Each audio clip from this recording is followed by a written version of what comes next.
أعوذ بالله من الشيطان الرجيم. بسم الله الرحمن الرحیم. عزیزان من، آج دسمبر 1968 کی 1 تاریخ ہے اور ہم درس قرآن کریم میں سورہ بقرہ کی 97 آیت سے شروع کر رہے ہیں. 2/97 ذرا اونچا کیجیے.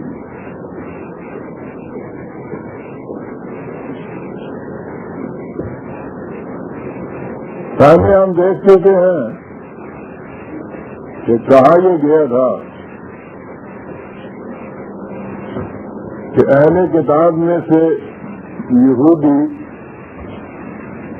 انتظار میں تھے ایک آنے والے کے، اور اپنے مخالفین سے یہ کہا کرتے تھے کہ جب وہ آنے والا آئے گا تو پھر ہم دیکھنا تم پر کس طرح غالب آ جاتے ہیں. جب وہ آنے والا آیا انہوں نے یہ نہیں کیا کہ جو کچھ وہ کہتا ہے اس میں غور و فکر کریں، بلکہ انہیں علامات کو بھی دیکھیں کہ جو خود ان کی کتابوں میں ادھر ادھر بکھری پڑی تھی، بلکہ محض اس بنا پر کہ یہ آنے والا بنی اسرائیل کی بجائے بنی اسماعیل میں سے کیوں ہے، محض اس بنا پر اس کی مخالفت کر دی. یعنی وہ نبوت کو بھی اپنی قومیت کے دائرے کے اندر محدود رکھنا چاہتے تھے. تو یہ تو آپ کو معلوم ہے کہ یہودیوں کا مذہب قومی مذہب ہے، نسلی مذہب ہے. غیر بنی اسرائیل یہودی مذہب اختیار ہی نہیں کر سکتا. تو اتنی سی بات ہی نہیں بلکہ انہوں نے اس عقیدے کو یہاں تک آگے کھینچا تھا کہ غیر بنی اسرائیل میں نبوت آ ہی نہیں سکتی.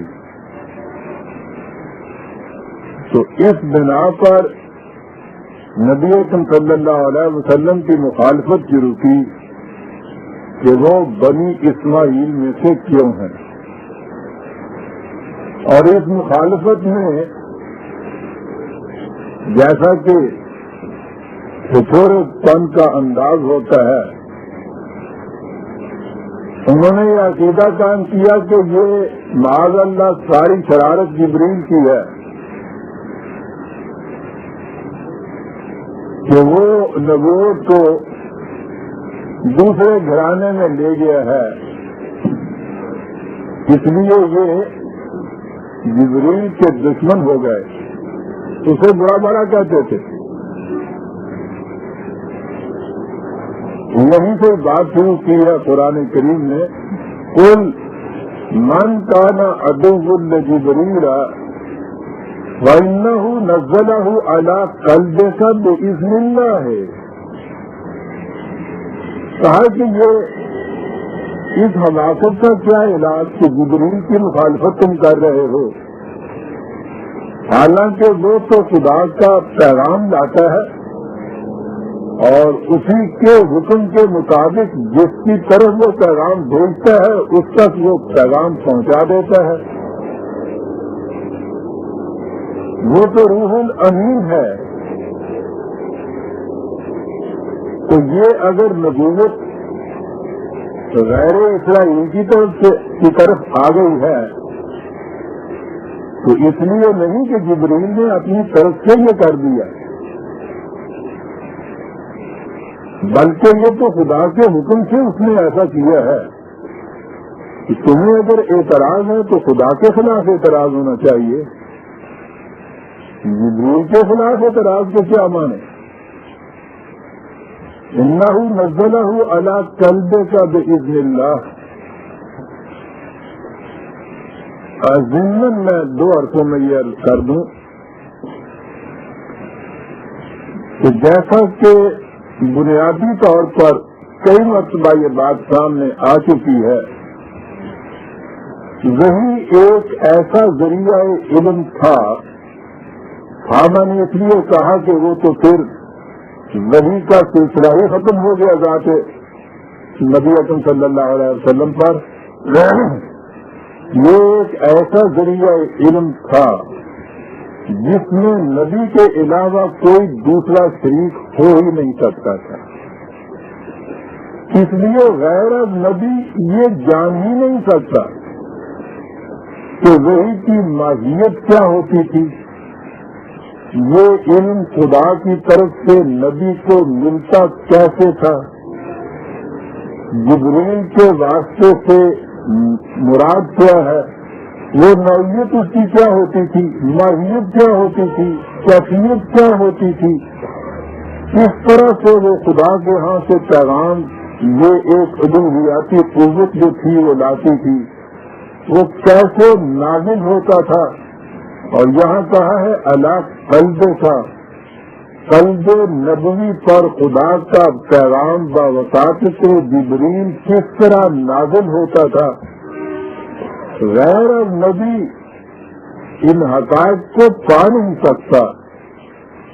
تو اس کے متعلق یہ بات کرنا کہ شاید اس کا انداز یہ ہوتا تھا، وہ مفہوم کے اعتبار سے یہی خیال کے طور پر، وجدانی طور پر نبی کے دل میں پیدا ہوتا تھا.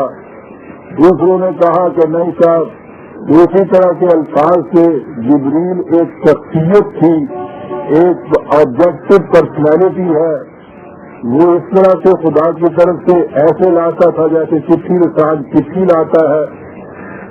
یہ باتیں غیر نبی کا ان باتوں کے اندر الجھنا بالکل محسوس چیز ہے. تو ایسے ہی ہے جیسے 2 اندے مل کر یہ بحث کر رہے ہوں کہ سرخ رنگ کیسا ہوتا ہے.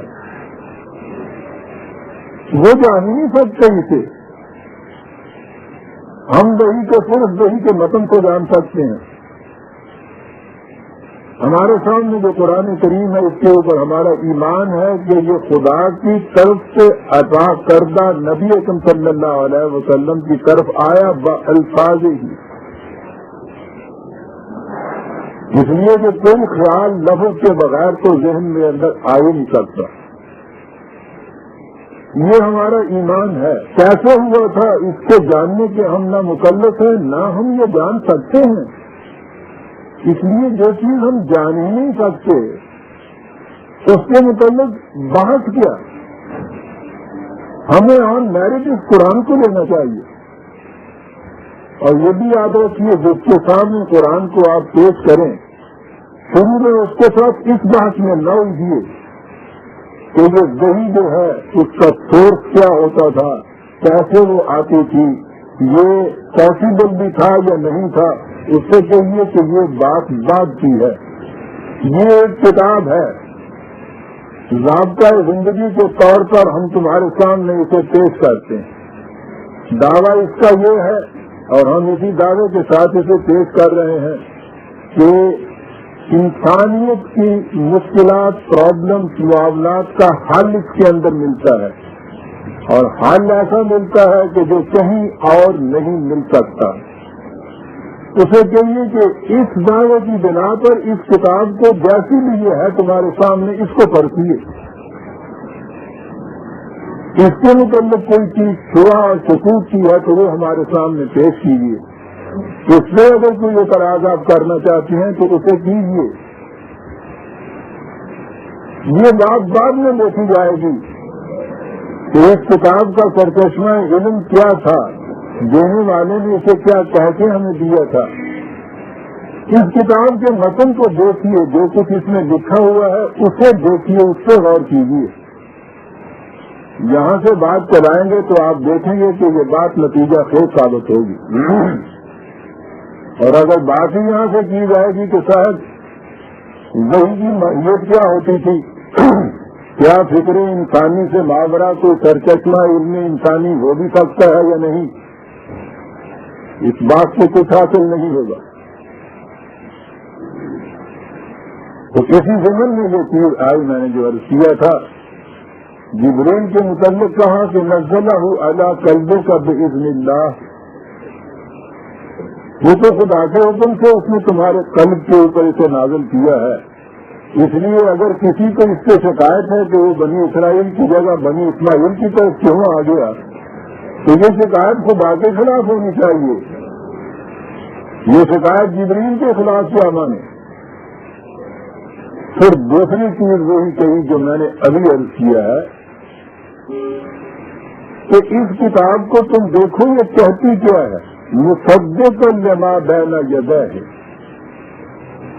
جو تمہارے پاس پہلے سے دعوی چلے آ رہے تھے، جو تم خود کہتے تھے کہ وہ آنے والا آئے گا، ایک ایسی تعلیم دے گا، ایسا نظام قائم کرے گا کہ جو باقی ادیان پر غالب آ کر رہے گا۔ کہا کہ یہ دیکھو کہ اس کے اندر یہ تعلیم ہے یا نہیں، اگر یہ ان باتوں کو سچ کر کے دکھانے والی ہو جو پہلے سے تمہارے پاس موجود ہیں، تو پھر تمہیں اس کو تسلیم کر لینا چاہیے، اسے قبول کر لینا چاہیے۔ اور اگلی خصوصیت اس کی یہ بتائی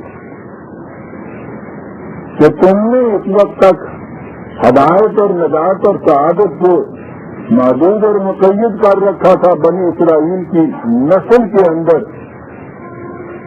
یہ کتاب، یہ پیغام، اس نبوت کا جو دعویٰ ہے یہ ایسا نہیں، وہ کہتا ہے ہدی و بشریٰ للمؤمنین۔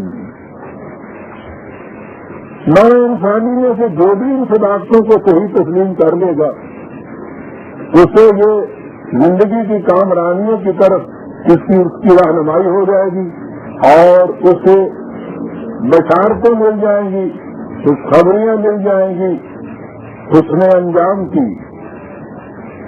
کسب حاصل کوئی بھی صداقت کے اوپر ایمان لے آئے گا اسے یہ نتائج حاصل ہو جائیں گے۔ تو کہا کہ اس کتاب کی ان خصوصیات کو دیکھو تم، اس کے بعد یہ دیکھو کہ یہ ہے اس قابل کے انسانیت اسے تسلیم کرے یا نہ کرے۔ یہ بات ذہنی طور پر، نظری طور پر لے کے بیٹھ جانا کہ صاحب یہ جبرائیل فلاں کی طرف یہ پیغام کیوں لے کے چلا گیا اور فلاں کی طرف کیوں نہیں لے کے گیا، نہ تم جبرائیل کو جانو نہ وحی کی ماہیت کو سمجھ سکو، کتاب کو آن میرٹ دیکھیے۔ اور اگلی بات وہی کہ من کانا عدوا للہ وملائکتہ ورسلہ وجبریل ومیکائیل فإن اللہ عدو للکافرین۔ نے کہا کہ یہ جو چیز ہے جبرائیل کی مخالفت، اس سے دشمنی، یہ در حقیقت خدا کے پورے نظام کے خلاف دعوت ہے۔ یہ جتنے بھی جنہیں ملائکہ کہا جاتا ہے، جتنی بھی وہ قوتیں ہیں جنہیں مدبرات امور الہیہ کہا جاتا ہے، قرآن کریم جو کچھ بتاتا ہے ان کے متعلق وہ یہی ہے کہ خدا کا جو پروگرام، جو پلان، جو امر، جو تدبیر ہوتی ہے، وہ جو کیری آؤٹ ہوتی ہے، عمل میں آتی ہے، اس کے لیے خدا ہی کی طرف سے مقرر کردہ کچھ قوتیں ہیں، کچھ ایسی ہیں جو اس کے عالم امر سے متعلق ہیں۔ وہاں کیا ہوتا ہے، کس طرح ہوتا ہے، ہم نہیں جان سکتے۔ اس سے نیچے عالم معقوسات میں یہ قوتیں ہیں جنہیں فطرت کی قوتیں کہا جاتا ہے، جنہیں فورسز آف نیچر کہا جاتا ہے۔ یہ قوانین فطرت کے مطابق یہاں کار فرما رہتی ہیں، یہ قوتیں بھی خدا کی پیدا کردہ، یہ قوانین بھی اسی کے پیدا وضع کردہ، لیکن یہاں کی یہ قوتیں جو ہیں ان قوانین کے تابع کار فرما کر ہوتی ہیں، انہیں بھی ملائکہ کہا جاتا ہے۔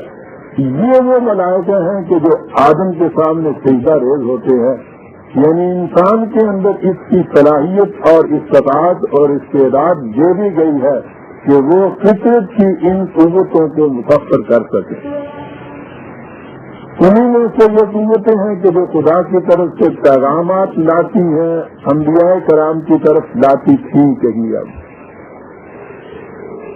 یہی وجہ ہے کہ اس پیغام رسانی کی جہت سے لغت میں بھی یہ ملائکہ کا جو مادہ ہے یا تو میم لام کاف سے آتا ہے جس کے معنی قوتیں ہوتا ہے، یا الف لام کاف سے آتا ہے جس کے معنی پیغام رسانی ہوتی ہے۔ اصل میں یہ دونوں چیزیں ان کے اندر آ جاتی ہیں۔ تو کہا کہ اگر تمہیں اس لیے اعتراض ہے کہ یہ جبریل یا فلاں فرشتہ اس پیغام کو فلاں کی طرف کیوں لے گیا، تو یہ در حقیقت تمہارا اعتراض ہے خدا کے پورے نظام کے اوپر۔ ان کی تو تخلیق ہوئی ہے، جیسا کہ قرآن نے دوسرے مقام پہ کہا ہے کہ ان کو تو اختیار اور آدائی کوئی نہیں ہے، وہ تو جو کچھ ان سے کہا جاتا ہے اس کے مطابق وہ کیے چلے جاتے ہیں۔ وہ خدا کے حکم، خدا کے اس اقتدار کے خلاف اپنی مرضی سے کچھ کر ہی نہیں سکتے۔ تو اب ظاہر ہے کہ جو اپنی مرضی سے کچھ نہیں کرتا، جو کچھ کرتا ہے خدا کے حکم کے مطابق کرتا ہے، اس کے کسی فعل پر اعتراض کرنا در حقیقت خدائی سے ان کو اعتراض کرنا ہے نا، کہ جس کے حکم کے مطابق وہ یہ کچھ کرتا ہے۔ تو کہا کہ ان سے چاہیے کہ یہ اس قسم کے اعتراضات تو در حقیقت خدا پر اعتراض ہیں، خدا کے پورے نظام پر اعتراض ہیں۔ اور اگر تم نے اس بنا پر ہی دشمنی قائم کر لی ہے تو پھر تو جو بھی خدا کے اس نظام سے انکار کرتا ہے، خدا اور اس کا نظام خود اس کا دشمن ہو جاتا ہے، ان میں تو کھلی ہوئی عداوت ہو جاتی ہے۔ اور اس کے بعد کہا کہ یہ دیکھیے حقیقت یہ ہے کہ وَلَقَدْ أَنزَلْنَا إِلَيْكَ آيَاتٍ بَيِّنَاتٍ، جو کچھ ہم نے نازل کیا ہے تمہاری طرف، پھر اسی کی طرف آ گیا جو میں نے پہلے کہا تھا کہ اور نیریٹو سے دیکھنا چاہیے جو بات کہی گئی ہے۔ اس کے متعلق خصوصیت یہاں بیان کی ہے آیات بینات، کوئی مبہم علم نہیں ہے، کوئی گفت انڈیا نہیں ہے، کوئی باطنی علم نہیں کہ تم پہچان نہ سکو، جان نہ سکو، سمجھ نہ سکو، کھلے طور پر تمہارے سامنے ہے، واضح قوانین ہیں، بین ہیں، بین قوانین کو تم دیکھو، عقل و فکر کی روح سے ان کو سمجھو۔ یہ اس قسم کے نظری ذہنی اعتراضات کے ساتھ جبریل اس کو ادھر لے گیا، لے جانا چاہیے تھا فلاں طرف۔ یہ تو حماقت ہے، آیات ہیں بینات تمہارے سامنے کھلی کھلی آ گئی، ان کو تم دیکھو، پرکھو، سوچو، سمجھو، پھر کسی نتیجے پہ پہنچو۔ اگر اعتراض کرنا ہے تو ہاتھوں برہانکم ان کنتم صادقین، دلیل لاؤ اپنی۔ سماج فرضها الا الفاسقون، بات اصل میں یہ ہے آیات بینات ہیں، واضح ہیں، ان کا کہیں سے بدل بھی تمہیں مل سکتا، لیکن اس سے انکار وہ کرنا چاہتے ہیں کہ جو اس خاص پیٹرن کے اندر زندگی بسر نہیں کرنا چاہتے، وہ اس قالب سے نکل کے اپنے لیے کوئی دوسرا قالب تلاش کرنا چاہتے ہیں۔ حافظ کہتے ہیں اس کو ہیں کہ جو اس قالب کے اندر نہ رہنا چاہے جس کے اندر کسی کی نشو و نما ہوتی ہے۔ کئی دفعہ یہ لفظ آ چکا، فسق کے بنیادی معنی ہوتے ہیں، جیسے یہ پھل ہے، ہر پھل اپنے خول اور چھلکے کے اندر رہتا ہوا نشو و نما پاتا ہے، پکتا ہے، انتہا تک پہنچتا ہے۔ اور بعض پھل آپ نے دیکھے ہوں گے وہ راستے ہی میں جو خراب ہوتے ہیں تو وہ اس اپنے چھلکے اور کھول سے نکل کے ایک دوسری طرف چلے جاتے ہیں، ان کی نشو و نما نہیں ہو سکتی، وہ سڑ جاتے ہیں، جل جاتے ہیں۔ یہ فسق کہلاتا ہے۔ انسانیت کی نشو و نما کے لیے ایک پیٹرن، ایک قالب تجویز کیا گیا ہے۔ اس ندی کے بہنے کے لیے ساحل تجویز کیے گئے ہیں۔ پانی ساحلوں کے اندر جاتا ہے تو وہ دریا یا نہر کہلاتا ہے، وہ زندگی کا موجب ہوتا ہے، خدا کی برکات اور رحمتیں اس سے نکلتی ہے، ہزارہ کام اس سے لیے جاتے ہیں۔ اگر وہ پانی ساحلوں کو توڑ کے خود بہنا شروع کر دے تو وہ سیلاب بن جاتا ہے، اور سیلاب کا نتیجہ تو تباہی کے سوا کچھ نہیں ہوتا. اسی کو فسق کہتے ہیں کہ جن سواحل کے اندر بند کیے ہوئے کسی نے راستے میں چلنا ہو، جس سیکل یا کالج کے اندر رہتے ہوئے اس کی نشو نما ہونی ہو، جب بھی وہ اس کالج کو توڑ کے دوسری طرف نکل جائے گا، ان ساحلوں کو بہا کے لے جائے گا تو سیلاب بن جائے گا، تو اس کے بعد تو ان کی نشو و نما نہیں ہو سکتی. کہا یہ وہ لوگ ہیں، یہ نہیں کہ قرآن سمجھ میں نہیں آتا، یہ نہیں کہ یہ بات سمجھ میں نہیں آتی کہ جبریل آپ خود کسی کی طرف نہیں لے جا سکتا ان پیغامات کو. بات ساری یہ ہے کہ وہ جو راستہ تجویز کرتا ہے، جو ساحل تجویز کرتا ہے، جو پیٹرن تجویز کرتا ہے، یہ اس کے اندر نہیں رہنا چاہتے. اور اس کی اب وہ کہتا ہے کہ کیوں نہیں رہنا چاہتے، وہ پیٹرن یا وہ ساحل پابندیاں عائد کرتا ہے انسان کے اوپر کچھ. مثلاً ایک مثال دی قرآن میں، اور یہ وہ چیز تھی کہ جو آپ دیکھیے یہود کی تاریخ کے اندر بین طور پہ یہ چیز ملے گی. عہد شکنی ان کے یہاں معمول ہو چکا ہوا. یہ قوم وہ تھی جس پہ کبھی کوئی دوسری قوم بھروسہ نہیں کر سکتی. انہوں نے ہمیشہ معاہدات کر کے توڑے. ہمیشہ یہ عہد شکن قوم رہی. دنیا کی کوئی قوم ان کے اوپر بھروسہ نہیں کیا کرتی تھی. یہ جو سینکڑوں سال تک بلکہ ہزاروں سال تک ان کی کیفیت یہ رہی، دا وانڈرنگ جیو، دنیا میں کہیں ان کو پناہ نہیں ملتی تھی، دنیا کی ذلیل ترین قوم شمار کی جاتی تھی. وہ پلا ہم جنت والمسکنت اور باؤد غضب من اللہ، جہاں جاتے تھے ذل و مسکنت کی مار ان کے پیچھے پیچھے لگی رہتی تھی. تو یہ کیا چیز تھی؟ تو یہ بات تو نہیں تھی کہ ان کے اوپر کوئی اس قسم کی محسوس صلاحیت ہوتی تھی کہ کوئی ان کو پاس نہیں آنے دیتا تھا. ان کے اندر اس قسم کی اخلاقی عبور پیدا ہو گئے ہوئے تھے، اس قسم کے اجتماعی زمان پیدا ہو چکے تھے.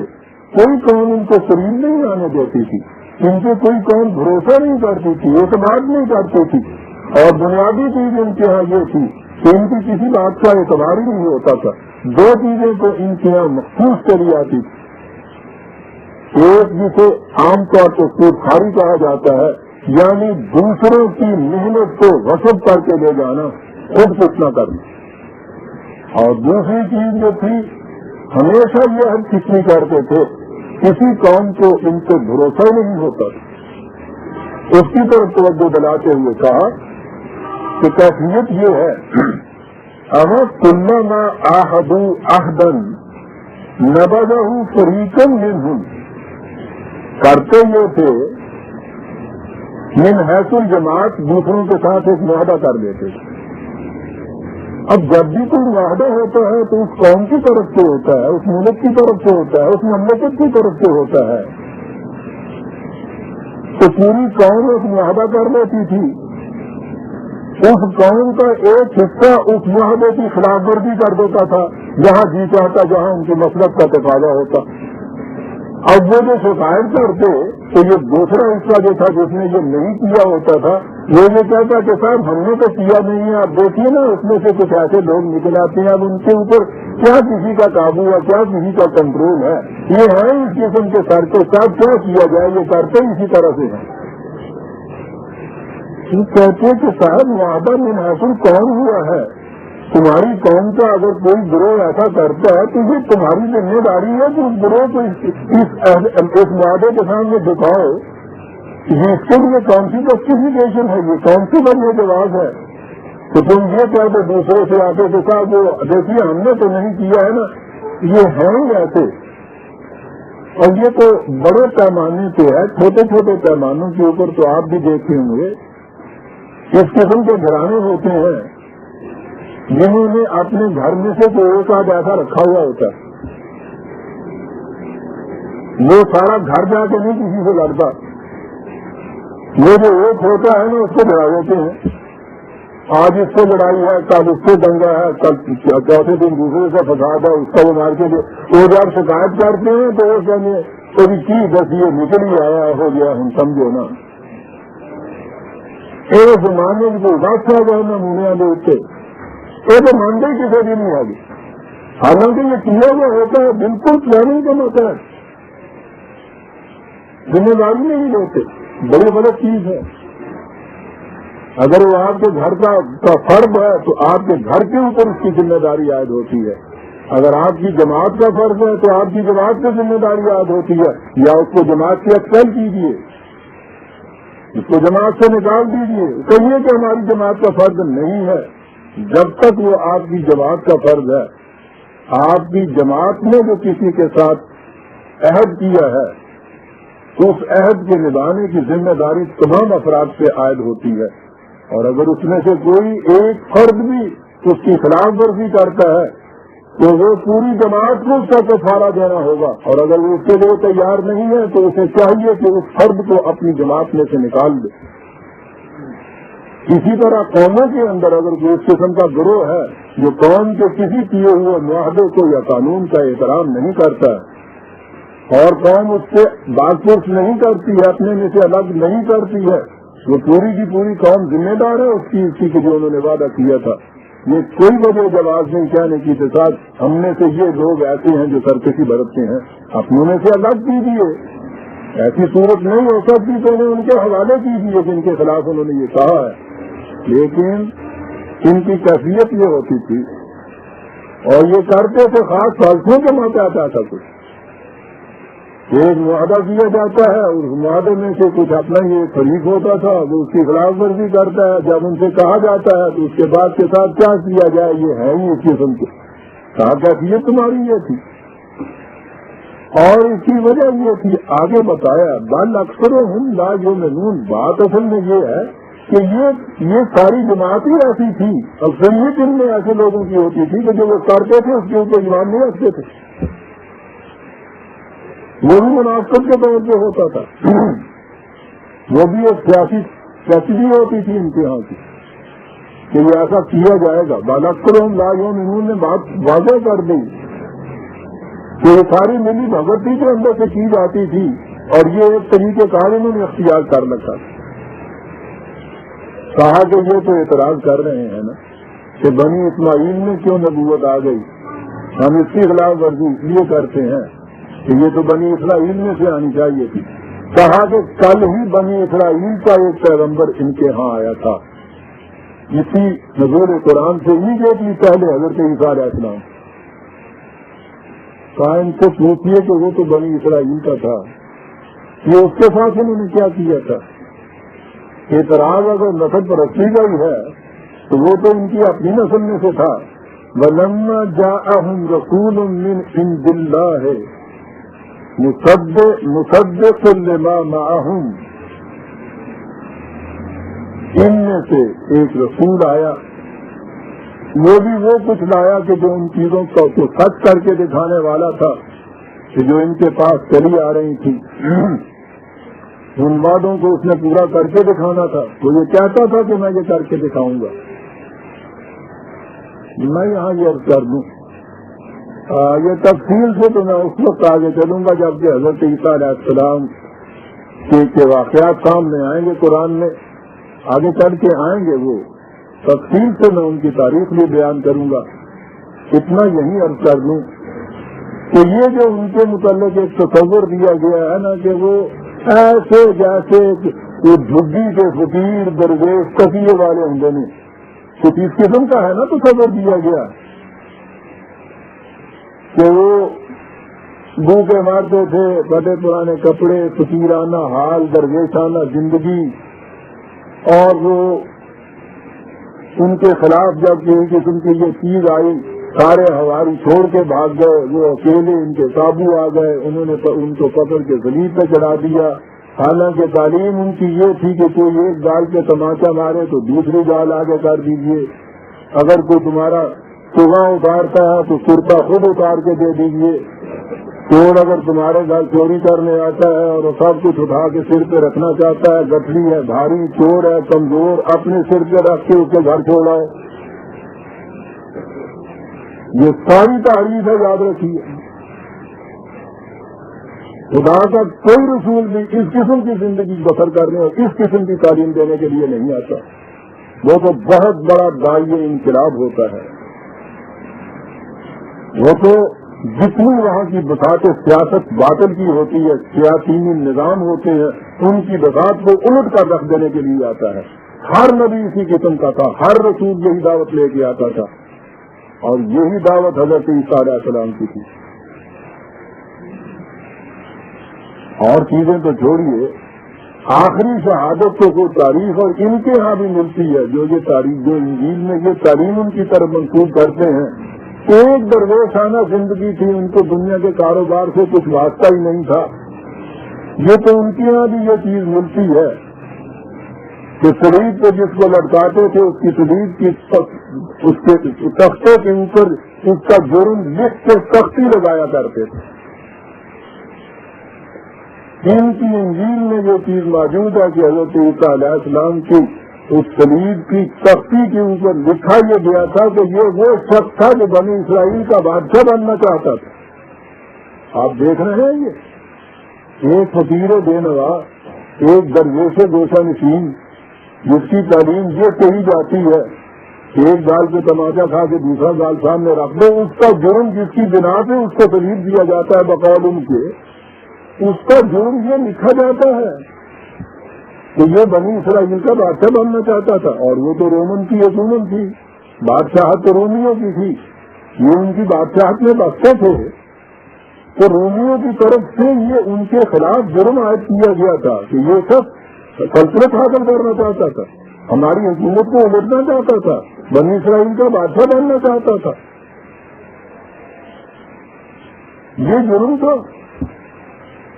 تو کیا ایک تقیہ دار فقیر گوشہ نشین جو ہے اس کا یہ جرم ہوا کرتا ہے کہ وہ حکومت کا تختہ الٹ کے اس کی جگہ ایک نئی حکومت قائم کرنا چاہتا تھا۔ بنی اسرائیل انتہائی معصومیت کی حالت میں تھے، ایسے ہی جیسے کہ حضرت موسیٰ علیہ السلام کے زمانے میں تھے۔ یہ جو چیز ہے قرآن میں کوئی مصدق لما معہم، یہ بات کیا ہے؟ کیا چیز تھی کہ جس کو وہ سچا کر کے دکھانے آیا تھا؟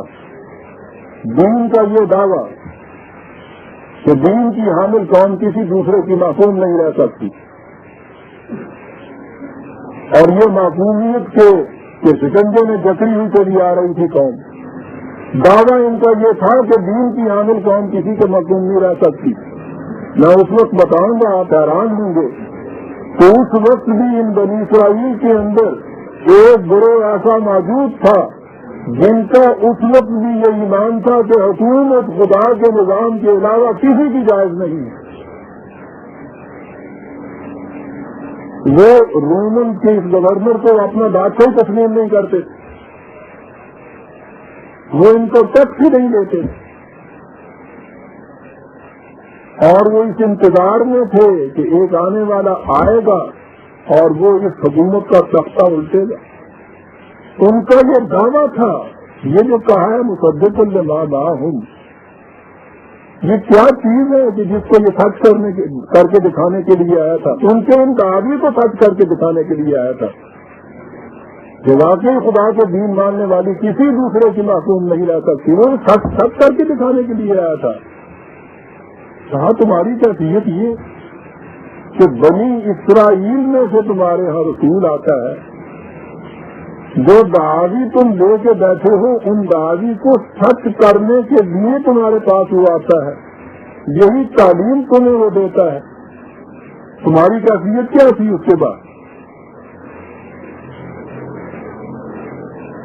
نبذ فریق من الذین اوتوا الکتاب کتاب اللہ وراء ظہورہم کأنہم لا یعلمون۔ خدا کے اس پیغام کو، اس کتاب کو، تم میں سے وہ لوگ جو جانتے تھے اس بات کو کہ واقعی سچی بات لے کے یہ آیا ہے، انہوں نے پسے پش ڈال دیا اس کو، اور دوسرے موقع کے اوپر ہے کہ اس کی جان کے جگہ ہو گئے تم۔ یہ کیا چیز تھی؟ وہاں آؤں گا تو میں یہ عرض کروں گا کہ یہ مذہبی پیشوائیت ہیکل کے یہ سارے احبار و رہبان وہ مل بیٹھ کے یہ مشورے کر رہے تھے کہ اس وقت تو ہماری بڑی موج ہے، پرسنل لا سارے ہمارے ہاتھ میں۔ رومیوں کی سلطنت کے اندر بنی اسرائیل کے جتنے بھی یہ شخصی قوانین وغیرہ تھے وہ سارے ان ہیکل کے ہزار و رحمان کے ہاتھ میں تھے، مذہبی پیشوائیت کے ہاتھ میں تھے. یہ سزا بھی دے سکتے تھے انہیں، صرف سزائے موت کے لیے انہیں رومی گورنر کے پاس جانا پڑتا تھا. اتنا اقتدار ان کے پاس، ہیکل کے ساتھ جاگیریں وقت، سلطنت کے اندر ایک سلطنت تھی ان کی. وہ بیٹھ کے یہ چیزیں کہا کرتے تھے، ان کے بیانات موجود ہیں انگریزوں کے اندر کہ اس وقت تو یہ ہماری کیفیت ہے.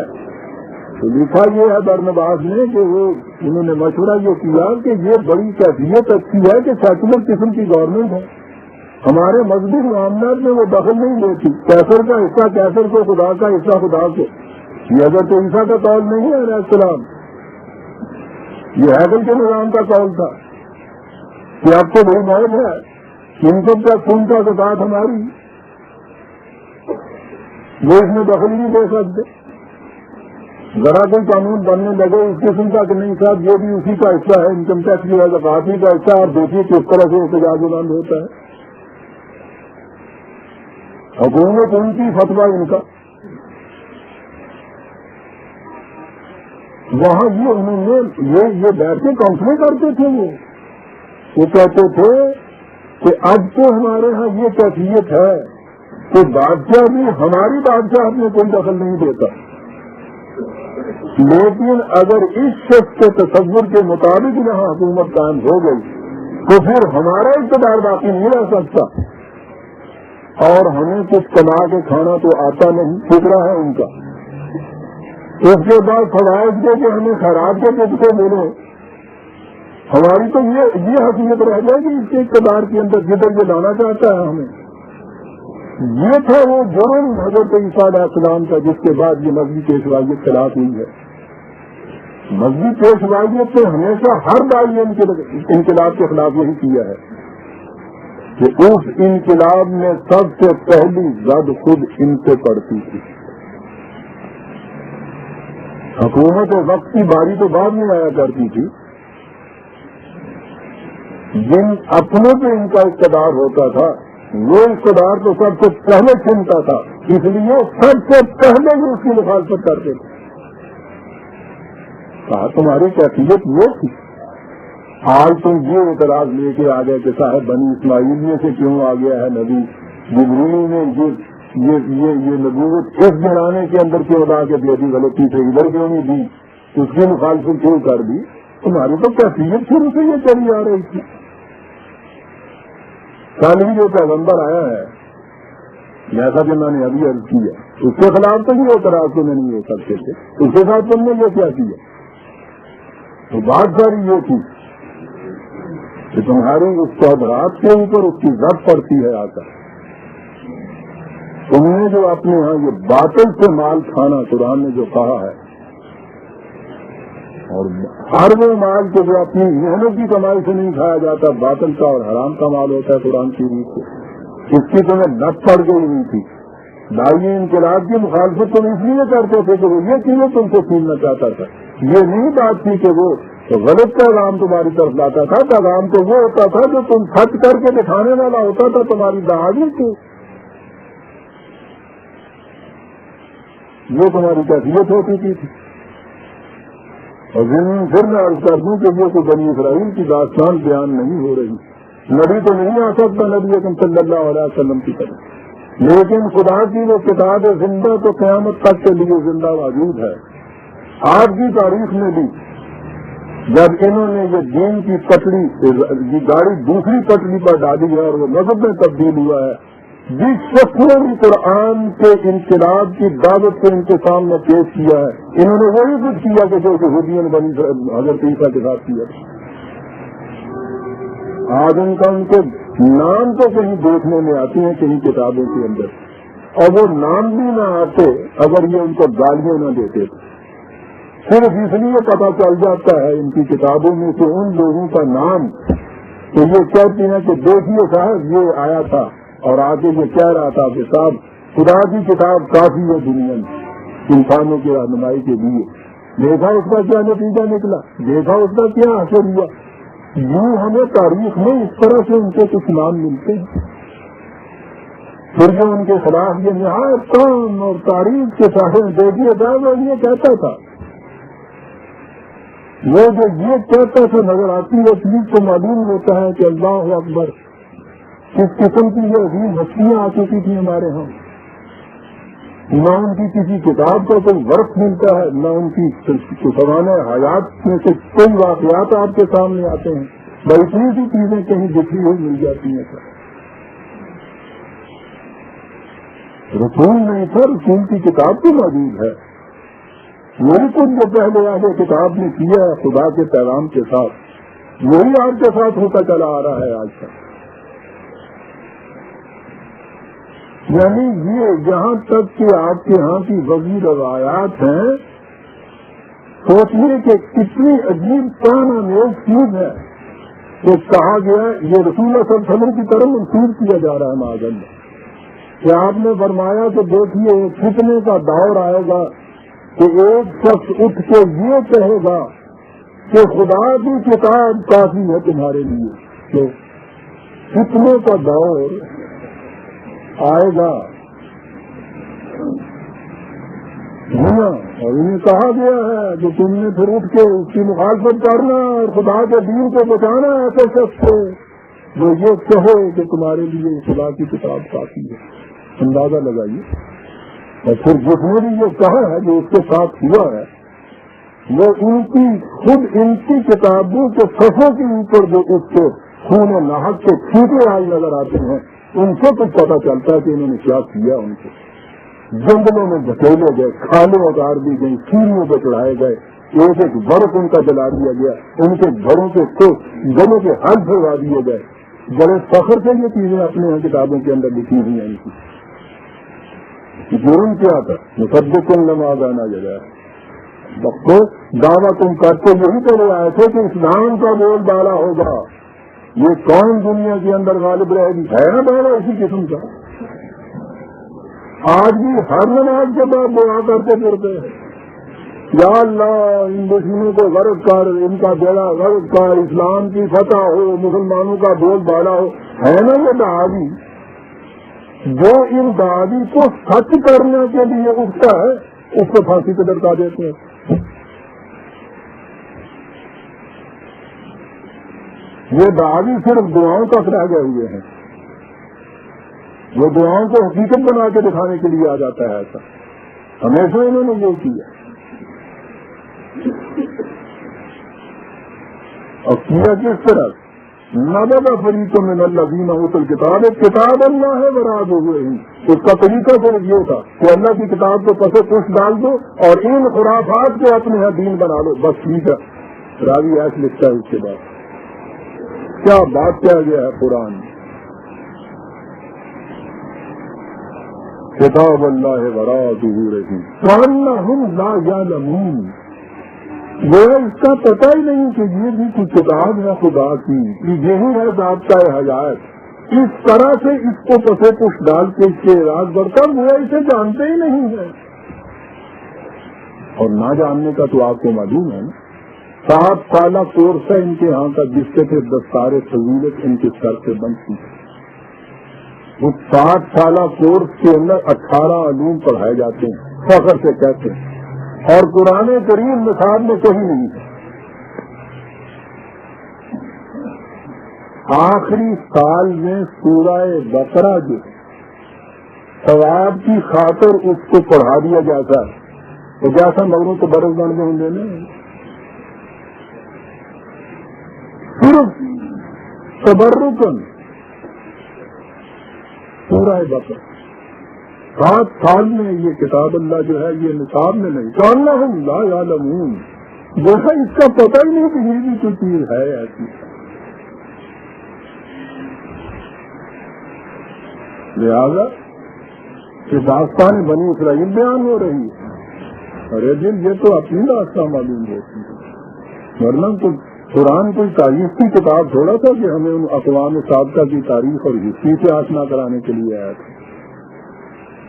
وہ تو ایک ذہنیت بتاتا ہے، جب اور جہاں بھی دین مذہب میں تبدیل ہوا یہی ذہنیت ہوگی جب بھی ایسا ہوگا یہی سے نیت ہو جائے گی.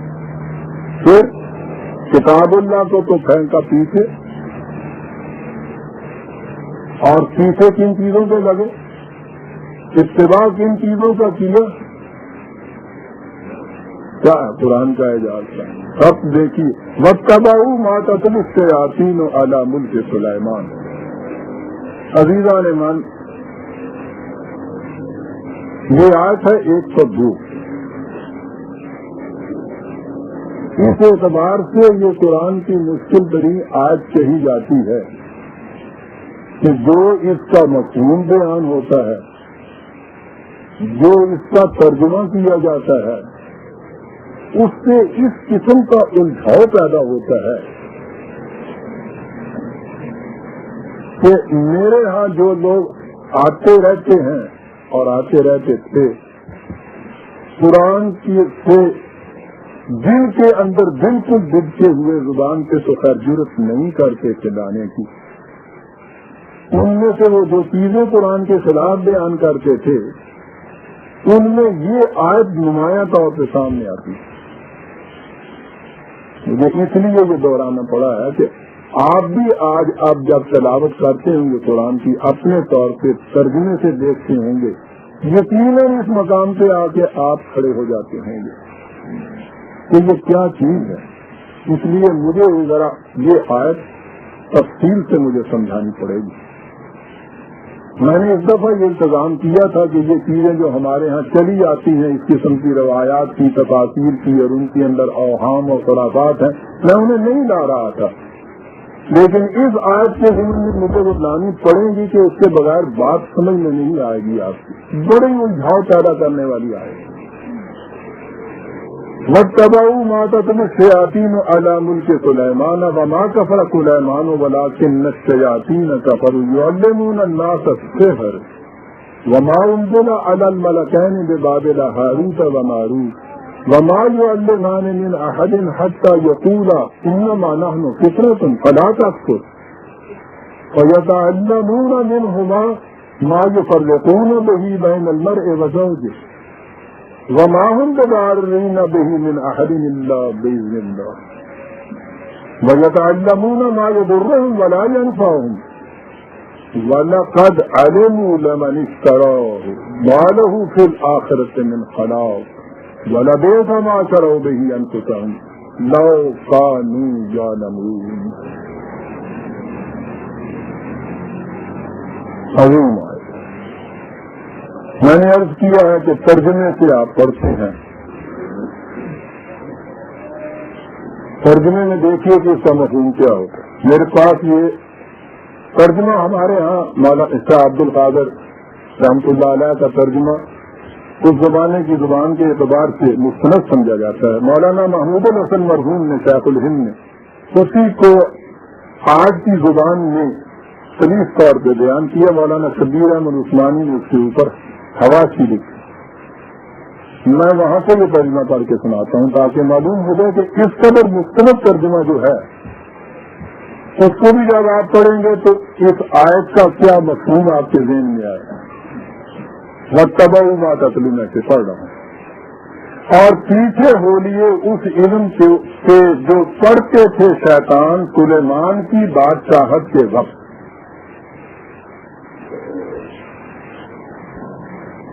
اور کفر نہیں کیا سلیمان نے, لیکن شیطانوں نے کفر کیا کہ سکھلاتے تھے لوگوں کو جادو.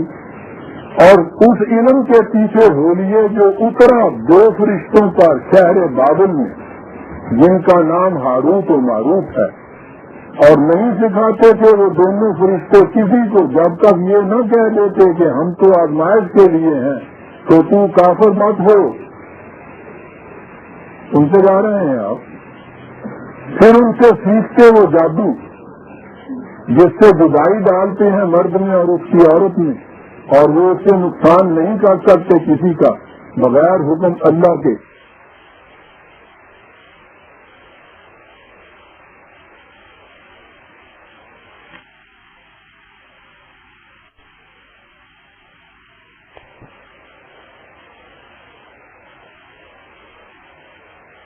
مرد میں اور اس کی عورت میں, اور وہ اس سے نقصان نہیں کر سکتے کسی کا بغیر حکم اللہ کے، اور سیکھتے ہیں وہ چیز جو نقصان کرے ان کا اور فائدہ نہ کرے، اور وہ خوب جان چکے ہیں کہ جس نے اختیار اور فائدہ نہ کرے، اور وہ خوب جان چکے ہیں کہ جس نے اختیار کیا جادو کو نہیں اس کے لیے آخرت میں کچھ حصہ، اور بہت بری چیز ہے جس کے بدلے بیچا انہوں نے اپنے آپ کو، اگر ان کو سمجھ ہو۔ یہ ترجمہ ہے سر، سمجھ گیا ہوں تو آگے بڑھ جاؤں میں۔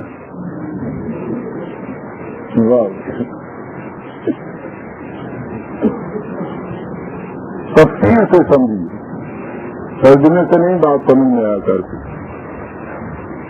ہمارے ہاں تفسیر طبری قوت تفاصیل سب سے پہلی مکمل تفسیر قرآن کریم، سب سے پہلی، سب سے زیادہ مستند، وہ ہے زیادہ پھیلی ہوئی 30 والیوم۔ اسی تفسیر کو اس میں سے جو چیزیں تکرار کی جاتی ہیں الگ کر کے، وہ علامہ ابن کثیر نے مفسر ہمارے ہاں کے ہیں، انہوں نے اپنے ہاں اس تفسیر کو اس طرح سے ذرا مختصر کر کے لکھ دیا ہے، تفسیر ابن کثیر اسے کہتے ہیں۔ وہ اس کا عربی متن تو میں نہیں پڑھ کے سناتا کہ پھر مجھے ترجمہ کرنا پڑے گا، اس کا ترجمہ بھی شائع ہو گیا ہوا، بڑی متداوت ہے تفسیر، عام وہی پڑھائی جاتی ہے۔ یہ دیکھیے کہ وہ اس کے متعلق تفسیر کیا بیان ہوتی ہے۔ یہ ہے جی تفسیر ابن کثیر۔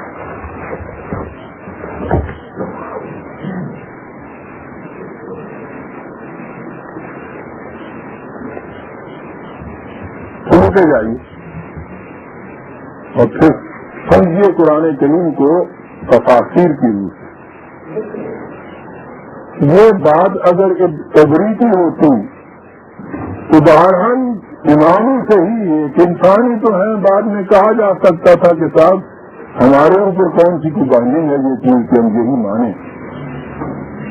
امام طبری کی تفسیر میں کیا یہ گیا ہے کہ جو تفسیر بیان ہوئی ہے اس سے پہلے لکھا یہ ہے کہ یہ رسول اللہ صلی اللہ علیہ وسلم نے تفسیر فرمائی،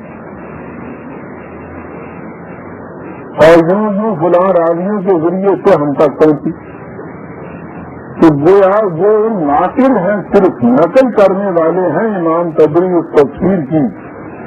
تفسیر جو ہے وہ کہتے ہیں کہ یہ رسول اللہ کی ہے۔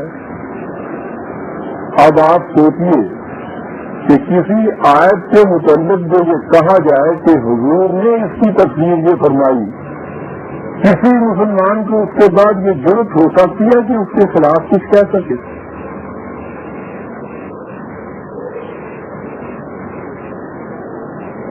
تو گویا وہ تفسیر طبری جو ہے آپ کے ہاں آخری تبدیل ہو گئی، تو اس کے بعد کوئی دوسرا شخص اس کے خلاف ایک لفظ کہہ نہیں سکتا۔ لکھی گئی 4 صدی بغیر کسی پہلے لکھے ہوئے ریکارڈ کے، 350 یا 300 سال میں رسول اللہ کے بعد لوگوں سے باتیں سن کے، ایک سے سنا، انہوں نے کہا کہ صاحب میں نے اپنے باپ سے جو سنا تھا، انہوں نے کہا کہ ان سے جا کے پوچھ رہے ہیں کہ اندر وہ تو وفات پا گیا بھائی، وہ تو پھر بھی 300 سال ہوئے رسول اللہ کے بعد، تو انہوں نے کہتے ہیں کہا کہ وہ کہتے تھے کہ میں نے اپنے دادا سے سنا تھا، باپ ہی وفات پا گئے تو دادا کہاں ڈھونڈے؟ بھائی وہ کیا وہ کہتے تھے کہ میں نے فلاں سے سنا تھا۔ اس کو کہتے ہیں روایت، انہیں کہتے ہیں راوی۔ اور آخر میں انہوں نے کسی نے صحابہ تو پہنچایا، کسی نے کہا کہ رسول اللہ نے یہ فرمایا تھا، یوں آ گئی یہ روایت، اس طرح سے ہو گئی یہ تفسیر مرتب، اور اس کی ہر تفسیر کے متعلق، ہر روایت کے متعلق ایمان یہ کہ رسول اللہ کی۔ آپ نے غور فرمایا ہے کہ ہوا کیا ہے ہمارے ساتھ؟ یہ جو چیز ہے کہ صاحب یہ قرآن کریم جو ہے یہ یوں سمجھ میں نہیں آتا. وہ چیزیں ہمارے سامنے ہیں, ابھی میں پیش کر دیتا ہوں آپ کے سامنے کہ وہ ہے اس میں کیا. ان کے متعلق کوئی شخص نہ اعتراض کر سکتا ہے نہ ان کے خلاف کچھ کہہ سکتا ہے, کیونکہ وہ کہتے ہیں کہ یہ رسول اللہ صلی اللہ علیہ وسلم کی ہے. اب سن لیجئے کہ تفسیر پھر اس کو کیا پیش ہوتی کہ جس پہ نہ اعتراض کر سکتے ہیں آپ, نہ اس کے خلاف کچھ کہہ سکتے ہیں. ناطق میں شیاطین یہ ہے جی وہ آئے. یہاں لکھ کے وہ فرماتے ہیں, حضرت عبداللہ بن عباس رضی اللہ تعالیٰ عنہ فرماتے ہیں, آپ دیکھا نا آپ نے 4 صدی میں یہ لکھتے ہیں, اور حضرت عبداللہ ابن عباس کے متعلق یہ فرمایا کہ انہوں نے یہ کہا گیا ایک صحابی ہے رسول اللہ کے, ان کی یہ تفسیر, انہوں نے تو رسول اللہ سے سن کے یہ تفسیر بیان فرمائی. وہ فرماتے ہیں کہ حضرت سلیمان, یا تھم کے سنیے گا یہ چیز جو ہے تفسیر میں نے بتا دی ہے کہ کہاں تک اس کی نسبت پہنچ رہی ہے. وہ فرماتے ہیں کہ حضرت سلیمان علیہ السلام کے پاس ایک انگوٹھی تھی. جب آپ پخانے جاتے تو اپنی بیوی حضرت جرادہ کو وہ دے جاتے. جب حضرت سلیمان کی آزمائش کا وقت آیا, اس وقت ایک شیطان جن آپ کی صورت میں آپ کی بیوی صاحبہ کے پاس آیا اور انگوٹھی طلب کی جو دے دی گئی, اور اس نے پہنی اور تخت سلیمانی پر بیٹھ گئی. تمام جنات وغیرہ حاضر خدمت ہو گئے, حکومت کرنے لگا. ادھر جب حضرت سلیمان واپس آئے, بیت الخلاء سے اتنے دنوں کے بعد واپس آئے,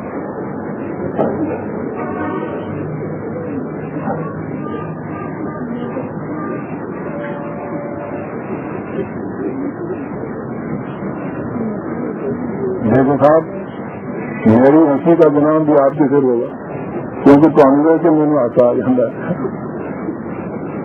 کہاں سے آنا ہے؟ ہاں, جب حضرت سلیمان واپس آئے اور انگوٹھی طلب کی تو جواب ملا کہ جھوٹا ہے, انگوٹھی تو حضرت سلیمان دے گا. یہی وہ کہہ رہی, آپ نے سمجھ لیا کہ یہ خدا کی طرف سے آزمائش ہے. اللہ اکبر.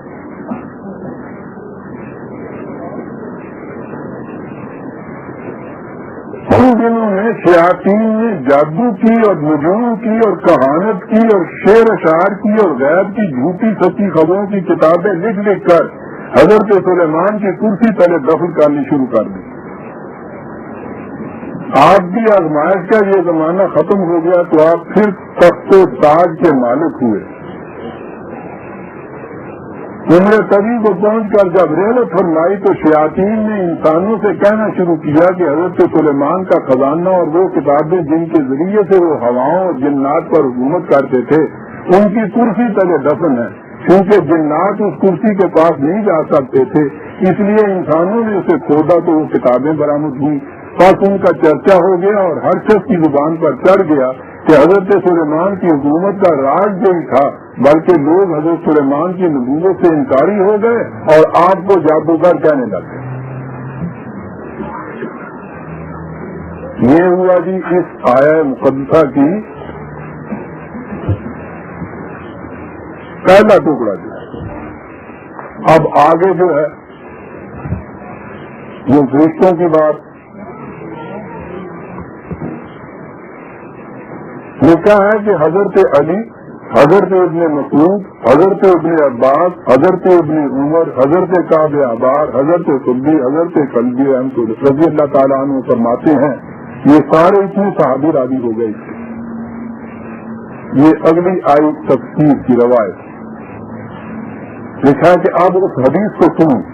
یہ حدیث رسول اللہ صلی اللہ علیہ وسلم فرماتے ہیں کہ جب آدم علیہ السلام کو اللہ تعالیٰ نے زمین پر اتارا اور ان کی اولاد پھیلی اور زمین میں اللہ تعالیٰ کی نافرمانی ہونے لگی تو فرشتوں نے کہا کہ دیکھو یہ کس قدر بد لوگ ہیں, کیسے نافرمان اور سرکش ہیں. ہم اگر ان کی جگہ ہوتے تو ہرگز خدا کی نافرمانی نہ کرتے۔ اللہ تعالیٰ نے فرمایا اچھا تم اپنے میں سے 2 فرشتوں کو پسند کر لو، میں ان میں انسانی خواہشات پیدا کرتا ہوں اور انہیں میں بھیجتا ہوں، پھر دیکھتا ہوں کہ وہ کیا کرتے ہیں۔ چنانچہ انہوں نے ہاروت و ماروت کو پیش کیا۔ اللہ تعالیٰ نے ان میں انسانی طبیعت پیدا کی اور ان سے کہہ دیا کہ دیکھو بنی آدم کو تو میں نبیوں کی معرفت اپنے حکم احکام پہنچاتا ہوں، لیکن تم سے بلا واسطہ خود کہہ رہا ہوں کہ میرے ساتھ کسی کو شریک نہ کرنا، زنا نہ کرنا، شراب نہ پینا۔ اب یہ دونوں زمین پر اترے اور زہرا کو ان کی آزمائش کے لیے حسین و شکیل عورت کی صورت میں ان کے پاس بھیجا۔ یہ سب کچھ اللہ میاں کر رہے ہیں۔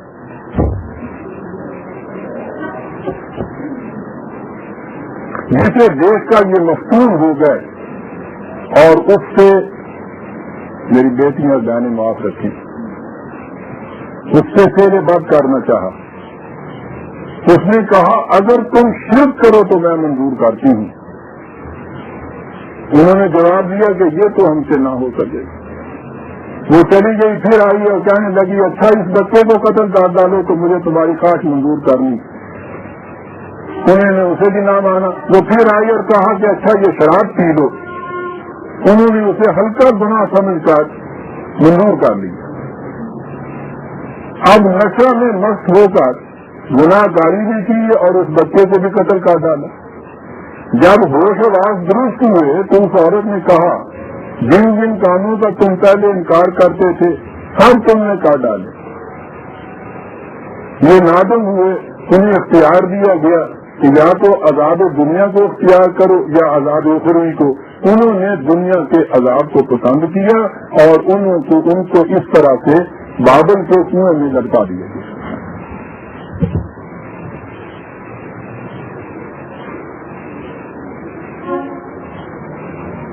یہ جو عورت تھی زہرا جسے آزمائش کے لیے بھیجا تھا، ذرا ہی آگے اس کی بھی تفصیل دی گئی۔ اس عورت کا نام عربی میں زہرا تھا اور نبطی زبان میں اس کا نام بیدخ تھا اور فارسی میں ناہید تھا۔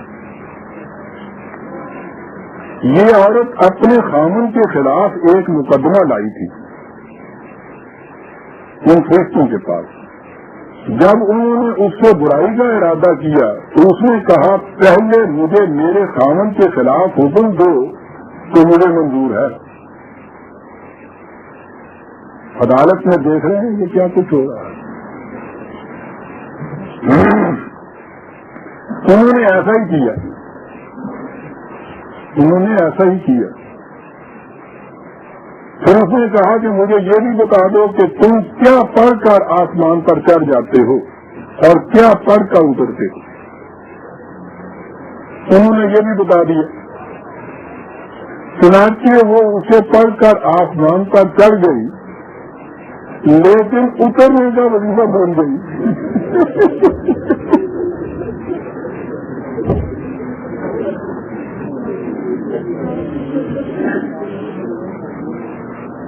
گل پہلے بنی جو پہلا سیکھا تھی کہ دعا نہ پہنچ جانا کتنے۔ ہاں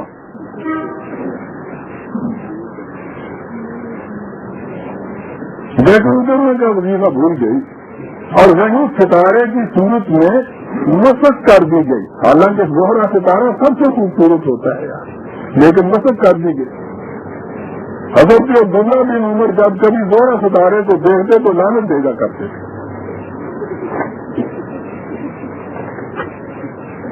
اب ان فرشتوں نے جب پڑھنا چاہا تو نہ کر سکے، یہ کرنے والا بن گئے، اوپر والا بن گئے۔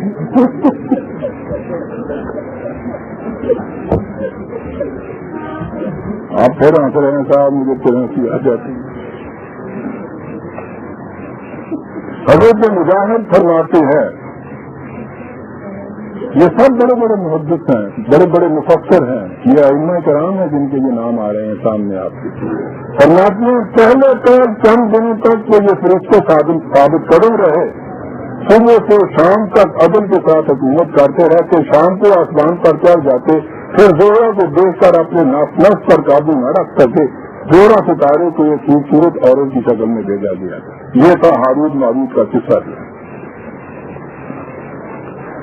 اب اسی کے ساتھ آگے ذرا چلیے، یہ جادو والی بات جو آئی ہوئی ہے. حضرت عائشہ صدیقہ رضی اللہ تعالی عنہا فرماتی ہیں، یہ وہاں سے روایت آئی تھا کہ دونت الجندل کی ایک عورت حضور کے انتقال کے تھوڑے ہی زمانے کے بعد آپ کی تلاش میں آئی اور آپ کے انتقال کی خبر پا کر بے چین ہو کر رونے پیٹنے لگی. میں نے اس سے پوچھا کہ آخر کیا بات ہے؟ تو اس نے کہا کہ مجھے اور میرے شوہر میں ہمیشہ ناچاکی رہا کرتی تھی. ایک مرتبہ وہ مجھے چھوڑ کر لاپتہ کہیں چلا گیا. ایک بڑھیا سے میں نے یہ سب ذکر کیا، اس نے کہا جو میں کہوں وہ کر، وہ خود بخود تیرے پاس آ جائے گا. میں تیار ہو گئی. وہ رات کے وقت 2 کتے لے کر میرے پاس آئی. ایک پر وہ خود سوار ہوئی اور دوسرے پر میں بیٹھ گئی کتوں پر. تھوڑی دیر میں ہم دونوں بابل پہنچ گئے.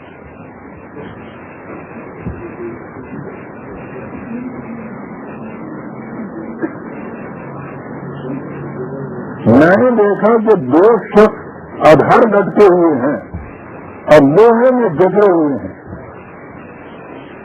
اس عورت نے مجھ سے کہا کہ ان کے پاس جا اور ان سے کہے کہ میں جادو سیکھنے آئی ہوں. یہ بابل کے ہاروت ماروت.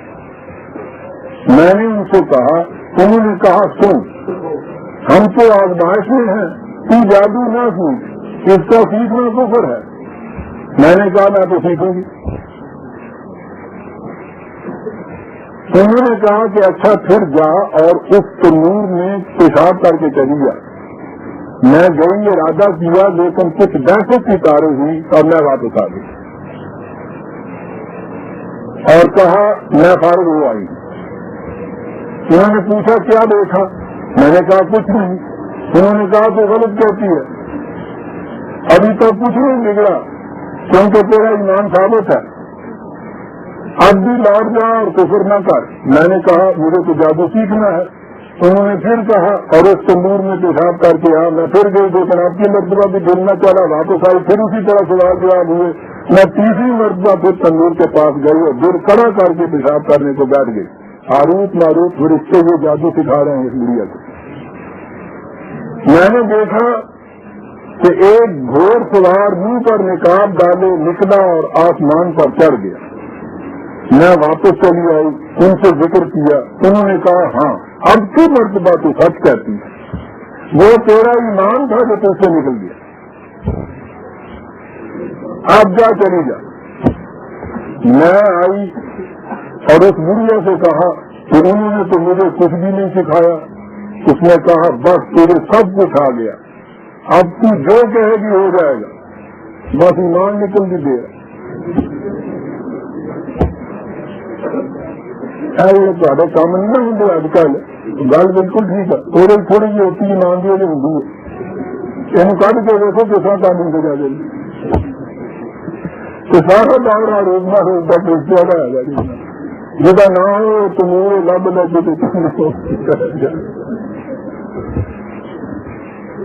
میں نے آزمائش کے لیے ایک دانہ گیہوں کا دیا، اسے زمین پر ڈال کر کہا اگ جا، وہ فوراً اگ گیا. میں نے کہا تجھ میں بال پیدا ہو گئے. میں نے کہا سوکھ جا، وہ بال سوکھ گئے. میں نے کہا الگ الگ دانا دانا ہو جا، وہ بھی ہو گیا. پھر میں نے کہا سوکھ جا، سوکھ گیا. پھر میں نے کہا آٹا بن گیا، آٹا بن گیا. میں نے کہا روٹی پک گیا، روٹی پک گئی. لگا ہوگی سامنے بلا دو روٹی. یہ دیکھ کے میرا دل نادم ہونے لگا، مجھے اپنے بے ایمان ہونے کا صدمہ ہونے لگا. اے ام المومنین، حضرت عائشہ سے وہ کہتی، یہ ان سے آ کے بیان کر رہی ہیں، اے ام المومنین قسم خدا کی نہ میں نے اس جادو سے کوئی کام لیا، نہ کسی پر کیا، میں یوں ہی روٹی پیٹ کی حضور کی خدمت میں حاضر ہوئی تو حضور سے کہوں، لیکن افسوس بدقسمتی سے آپ کو بھی میں نے پایا، اب میں کیا کروں صاحب۔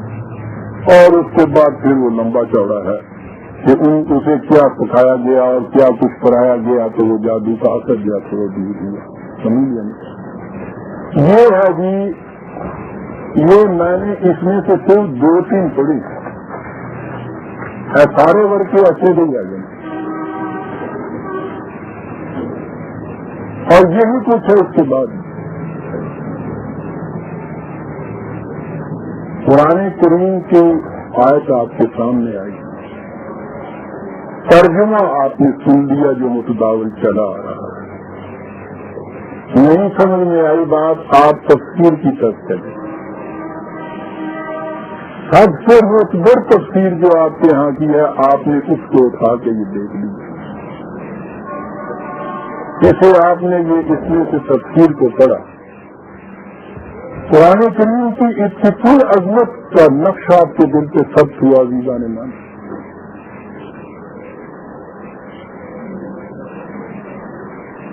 اور بدنصیبی کے یہ وہ چیزیں ہیں جن کے ترجمے بھی ہو چکے ہوئے ہیں،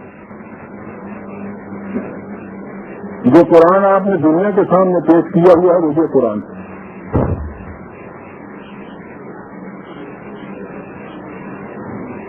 سوچ رہے ہیں کہ آپ کے ساتھ کیا ہوا ہے۔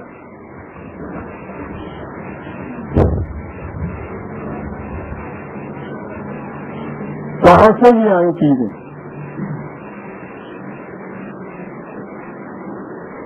یہی چیزیں جو ہیں یہ ہے تورات، یعنی تورات کے اس کے اندر ایکسپیکٹ میں آپ کو سناتا ہوں، یہ ہے میری کتاب برکشور۔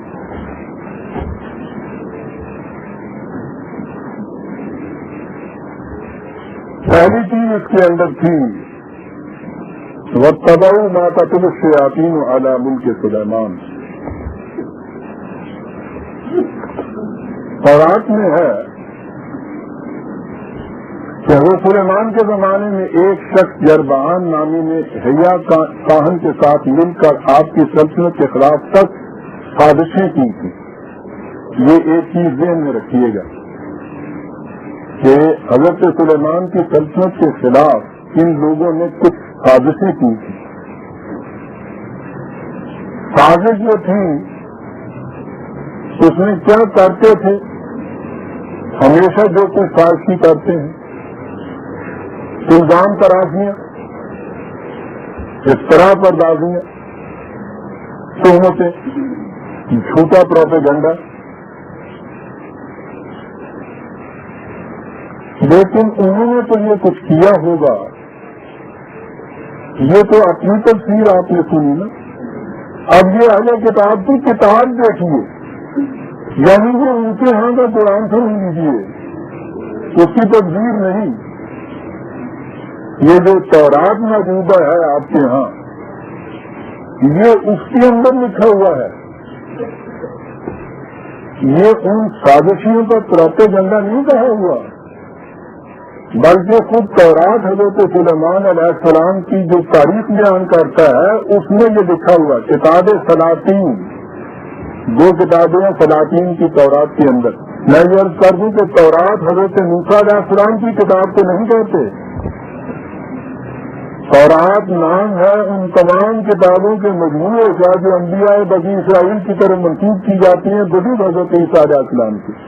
ان سے پیشتر کی جتنی کتابیں ہیں ان کو اکٹھا کیا جاتا ہے، جس کو آپ عہد نامہ عتیق یا اولڈ ٹیسٹمنٹ کہتے ہیں، اس مجموعے کا نام تورات ہے۔ اس میں یہ کتاب سلاطین ہے، پہلی 11واں باب ہے اس کا، 1 سے 6 تک اس کی آیات ہیں، وہ بھی ورسز ہی کہتے ہیں۔ سنیے، یہ خود یہودی بنی اسرائیل اپنے اولو العزم پیغمبروں کے متعلق اپنی کتاب کے اندر ان کے کیا لکھا ہوا ہے۔ حضرت سلیمان علیہ السلام ایک نبی ہے جلیل القدر، لکھا ہے ہر سلیمان بادشاہ بہت سی اجنبی عورتوں کو فرعون کی بیٹی کے سوا چاہتا تھا. زبان ان کی کسی قسم کی ہوتی ہے ترجمے کی. ان قوموں کی عورتوں کو جن کی بابت خدا نے بنی اسرائیل کو حکم کیا کہ تم ان کے پاس اندر نہ جاؤ اور وہ تمہارے پاس اندر نہ جائیں. خدا نے حکم دیا تھا کہ ان کو تم نکاح میں نہیں لا سکتے ہو. سلیمان نے ان سے یہ نکاح کیا ہوا تھا کیونکہ وہ یقیناً تمہارے دلوں کو اپنے معبودوں کی طرف مائل کرائیں گی. وہ مشرکین کی عورتیں تھیں تو خطرہ یہ تھا کہ وہ اگر بیویاں بن کے آ گئیں تو وہ تمہیں اپنے معبودوں کی طرف مائل کرائیں گی. اس لیے ان سے نکاح نہ کرنا. اگر سلیمان نے ان سب کو اپنے گھر میں داخل کیا تو سلیمان انہیں سے عاشق ہو کے لپٹا. خدا کے نبی کی بات ان کی اپنی کتاب میں یہ ہو رہی ہے. اس کی 700 جوڑیاں بیگمات تھیں اور 300 حرم. اس کی جوڑیوں نے اس کے دل کو پھیرا کیونکہ ایسا ہوا کہ جب سلیمان بوڑھا ہوا تو اس کی جوڑیوں نے اس کے دل کو غیر معبودوں کی طرف مائل کیا. خدا کے پیغمبر کے متعلق یہ بات ہو رہی ہے ان کی مقدس کتاب کے اندر. اور اس کا دل خداوند اپنے خدا کی طرف مائل نہ تھا. نبی کا دل خدا کی طرف مائل نہیں تھا. ان بتوں کی طرف مائل تھا جو اس کی بیویوں کے معبود تھے.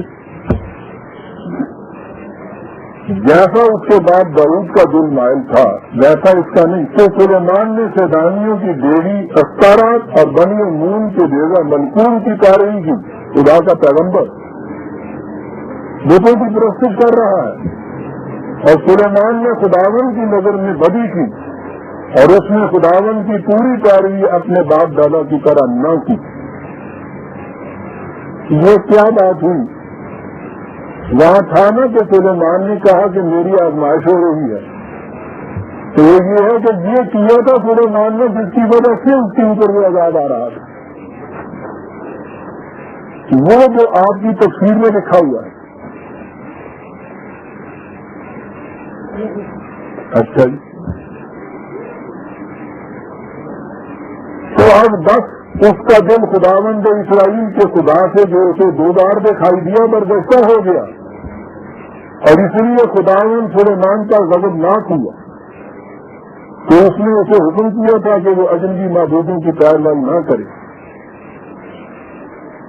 اس وجہ سے وہ ساری چیزیں آ رہی ہیں. اچھا جی. اب آگے دیکھیے وہی انگوٹھی والا قصہ وہ آپ سن چکے ہیں. میں یہ عرض کر رہا ہوں کہ یہ آپ کی تفاسیر جن کی نسبت کی جا رہی ہے نبی اکرم صلی اللہ علیہ وسلم کی طرف اس کا سرچشمہ کیا ہے؟ وہ تفسیریں آئی کہاں سے ہیں؟ یہ لوگ تھے کہ جو ان میں سے اکثر اسلام لا کے اس نکاب کے اندر آپ کے یہاں سے داخل ہوئے اور یہ ساری جتنی خرافات ان کی اپنی کتابوں کے اندر تھی. آپ کی کتاب میں تو وہ نہیں داخل کر سکتے تھے. کتاب کی تفسیروں کے اندر داخل کی منسوخ کر کے نبی صلی اللہ علیہ وسلم کی طرف ہوا گیا. ان لوگوں کے ساتھ جب بھی مسلمانوں کا مباحثہ یا مناظرہ ہوتا تھا مسلمان ایک طرف اپنی کتاب کو پیش کرتے تھے. انہیں انبیاء کرام کی عصمت اور عظمت اتنی بلندیوں پہ وہاں دکھائی دیتی تھی. ان سے وہ کہتے تھے کہ تمہارے یہ نبی ہیں, تمہاری کتاب کے اندر یہ کچھ لکھا ہوا ہے ان نبیوں کے متعلق. اس کا کوئی جواب ان کے پاس نہیں بن پڑتا تھا. انہوں نے کیا یہ کہ وہ ادھر آئے اور جتنی اپنے ہاں کی یہ چیزیں تھیں ان کو روایات نبی اکرم صلی اللہ علیہ وسلم کی حدیثیں بنا کر اور آپ کی تفسیر کے اندر داخل کر دی. جو ہی آپ نے ان کو اعتراض کیا انہوں نے کہا کہ یہ روایت تو آپ کے رسول نے خود بیان کی ہوئی ہے, آپ ہماری کتاب کو کیسے جھٹلا سکتے ہیں؟ آپ کا رسول تو اس کی تصدیق کرتا ہے. یوں وہ ساری چیزیں جتنی اسرائیلیت کی خرافات تھی وہ آپ کے یہاں تفسیر کا جز بنی. اور میں نے جیسا عرض کیا ہے تفسیر کسی مفسر کی ہوتی تو ہم پہ بائننگ نہیں تھی, مذہب کے اندر تو فریب ہی اس میں رکھا جاتا ہے کہ ہر چیز انسان کے ذہن کی ساختہ ہوتی ہے اسے یا رسول کی طرف منسوخ کیا جاتا ہے یا خدا کی طرف منسوخ کر دیا جاتا ہے. آپ اس پہ اعتراض نہیں کر سکتے. میں یہ کہہ رہا تھا کہ انگوٹھی کی بات وہاں آپ سن چکے ہیں نا. دیکھیے ہے کہاں تالمود یہودیوں کے ہاں کی. ویسے تو وہ فقہ کی کتاب ہے لیکن تفسیر بھی کتاب ہے. یعنی جیسے آپ کے ہاں کتاب ہے ایک پھر اس کی تفسیریں ہیں نا ان کے یہاں بھی یہ سارا کچھ ہے. تالمود میں حضرت سلیمان کے متعلق لکھا ہے کہ ان کے پاس ایک انگشتری تھی جس پر اسم اعظم کندہ تھا. یہ آپ کو پتا ہے آپ کے یہاں بھی اسم اعظم ہوتا ہے. اور اسم اعظم کو پوچھو نا کتنی بڑی چیز ہے.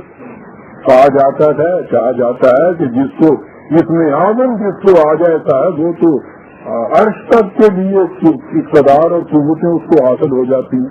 ماری گر رہی ہے دنیا اسم اعظم کے لیے. تالمود میں ہے وہ یہ چیز, یہودیوں کے ہاں کی یہ چیز. اور پھر یہ آپ کے یہاں جتنے تعویذ ڈنڈے ہوتے ہیں آپ کو پتا ہے نقش سلیمانی ان کو کہا جاتا ہے. وہ منسوخ کیے جاتے ہیں سلیمان کی طرف.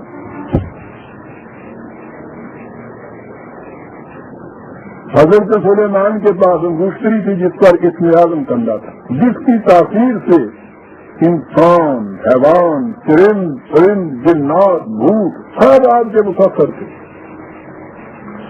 جب آپ کی سلطنت مستحکم ہو گئی تو آپ کو اپنی قوت پر بڑا ناز ہو گیا. یہ بات خداوند یہوہ کو ناگوار گزری, جس کا نتیجہ یہ ہوا کہ دیووں کا بادشاہ احمودیس چالاکی سے آپ کی انگشتی چرا کر لے گیا. انہوں نے اتنا ہی لکھا تھا کہ چرا کر لے گیا. ہماری تفسیر میں بات بھی بیان کر دی کہ کیسے لے گیا تھا. دونوں کو ملا دیجیے نا تو جہاں بات کفر رہ گئی ہے وہ پوری کر دیتے ہیں. افسانہ میں خلاف کوئی نہیں رہنا چاہیے. چرا کر لے گیا اور آپ کا ہم شکل بن کر تخت پر بیٹھ گیا. حضرت سلیمان کی قوت کا راز تو اسی انگشتری میں تھا. جب وہ چھن گئی سب کچھ چھن گیا. چنانچہ آپ جان بچا کر بھاگے اور فقیروں کا بھیس بدل کر بھیک مانگنے لگے. پتہ نہیں اب بھی وہ ہے یا نہیں. وہ ہمارے ہاں بچپن میں وہ فقیر آیا کرتے تھے, وہ سنایا کرتے تھے خدا دیا قدرتاں سلیمان کاٹ جو آگتا ہوا ہے. ہاں یہ بڑے نہیں جانتے ہیں یاد آنا بھی یہ ہوتا تھا وہ. ہاں جی وہ قدرتا جناب وہ چاہے کہ سلیمان گیا بادشاہ وہ کاٹ کے اٹھتا ہے اگر پٹھیاری دا جناب. ہاں یہ تو وارث آ گئے غالباً. ہاں لو جی وارث آ گئے ان کو لگا لیں مجھے سلیمان چوکھے کاٹی چوکھیاں نا ٹھیک ہے. ہاں جان بچا کر بھاگے, فقیروں کا بھیس بدل کر بھیک مانگنے لگے. آخر شاہ آمو کے ملک میں پہنچ کر آپ نے شاہی بورگی خانے میں نوکری کر لی.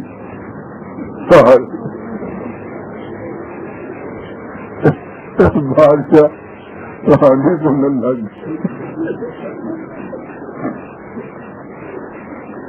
کلاکار بادشاہ کی بیٹی آپ پر عاشق ہو گئی. خانے پہ جب بادشاہ کو اس کا علم ہوا تو اس نے ان دونوں کو جنگل میں مل دیا. چل ایک دن ایک ماہی گیر ایک مچھلی لے کر ادھر سے گزر رہا تھا. بکارن شہزادی روئی گئی. بچپن تو سنتے ہوں دیکھا نانی اما کو لوگ آتی. ایک ہی بادشاہ انہوں نے گھر آٹا مک گیا. بادشاہ نے کہا رانی گوانڈیاں کے گھر گئی چکی تھی. اوتھے چکی پی کے جس ویلے آئی تے آٹا تے لے آئی تے اپنا نلکھا ہار اسے تل گئی.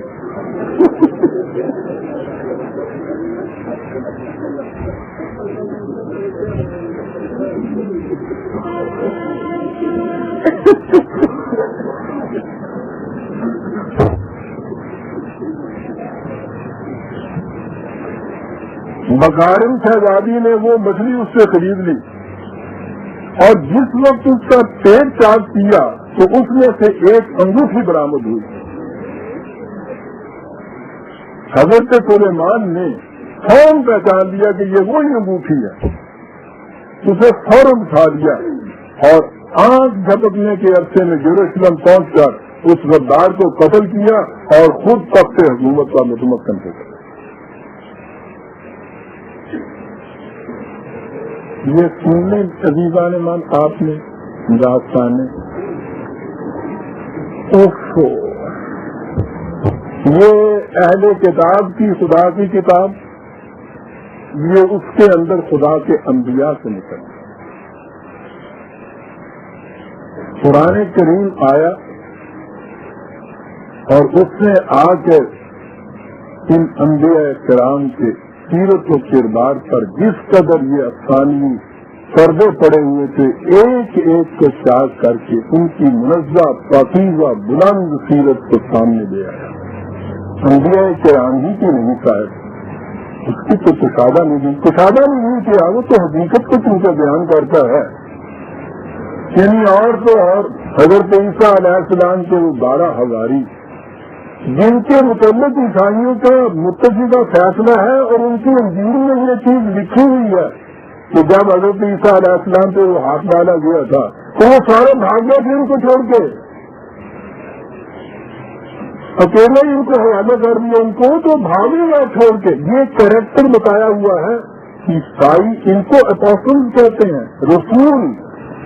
وہ اپنے رسولوں کا یہ کیریکٹر بتاتے ہیں. ان کی اپنی انجیل میں آج بھی یہ لکھا ہے. قرآن آیا تو حضرت عیسیٰ علیہ السلام کی جو صحیح سیرت تھی وہ تو ایک طرف رہی. ان حواریوں کے متعلق یہ اس نے کہا کہ جب عیسیٰ نے یہ کہا کہ آؤ کون ہے اس انقلاب میں خدا کی مدد میں میرا ساتھ دینے والا، حواریوں نے کہا کہ ہم تمہارا ساتھ دینے والے ہیں اور ہمیں لکھ لو اس میں کہ ہم جانے دے دیں گے تمہارے سب کے ساتھ. وہ تو نبی تو ایک طرف رہا، وہ تو ان ساتھیوں کے متعلق بھی یہ کچھ کہتا ہے بتا دینا چاہیے.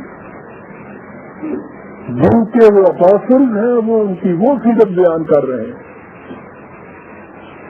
یہ آتا ہے تو اس نبی کے حواریوں کے متعلق یہ شہادت دیتا ہے.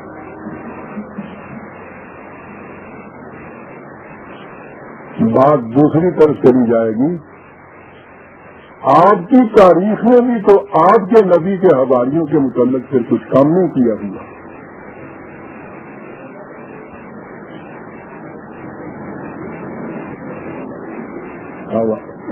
انجیل کے بیانات تو ہمارے سامنے آ جاتے ہیں جو حواریوں کے متعلق ہیں. کسی تبری نے اپنے ہاں جو صحابہ اقبال رضی اللہ تعالیٰ عنہ کے متعلق لکھا ہوا تھا خون کھول جاتا ہے. اور بدبختی یہ ہے کہ آج اس ہمارے دور میں بھی فخر کے ساتھ ان کو اچھالا جاتا ہے.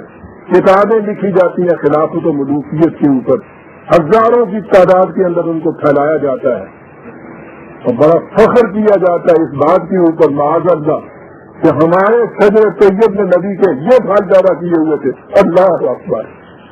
درخت کو اپنے پھل سے پہچانا جاتا ہے عزیزان من. بات دوسری طرف چلی گئی. قرآن آیا